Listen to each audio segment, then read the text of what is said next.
Hi నమస్తే. Steering పట్టుకున్న ప్రతి ఒక్క డ్రైవర్ సోదరుడుకు నమస్తే. నిన్న మొన్న సోషల్ మీడియాలో ఒక వీడియో హాల్చల్ అవుతుంది. అదేంటంటే తిరుపతిలో ఒక డ్రైవర్ని తీవ్రంగా అవమానపరిచారు అన్నది.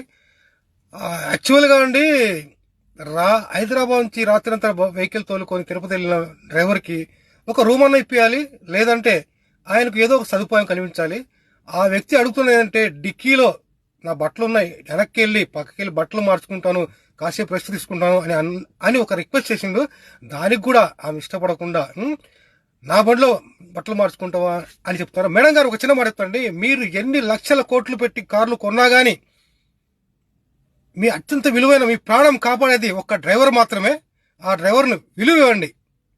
అన్వాల్యుబుల్ గా మాట్లాడదు ఎప్పుడు కూడా. ఇదే ప్రతి ఒక్క డ్రైవర్ నేను చెప్తున్నానండి. ఇటువంటి ఏమైనా చిన్న చిన్న సంఘటనలు జరిగినా కానీ ఐ డోంట్ కేర్, వదిలిపెట్టేయండి. మన ప్రాణం కన్నా విలువైంది ఏం లేదు, వదిలిపెట్టి వచ్చేసేయండి.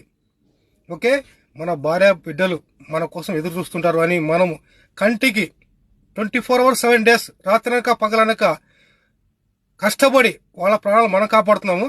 అటువంటి మన విలువ ఇవ్వకపోతే ఇంకెందుకండి? ఎప్పుడు మారుతారండి? ఆలోచించండి. అందరూ ఇలా ఉండరండి. ఎంతో 100కు ఒక 10% ఉండేవాళ్ళు ఉంటారు. ఇటువంటి వాళ్ళ వెహికల్స్ కు డ్రైవర్లు ఎవరు వెళ్ళొద్దు. ఓకే, నేను కూడా డ్రైవర్నే. మీ చీరాల భాషాబాయ్. Okay, bye.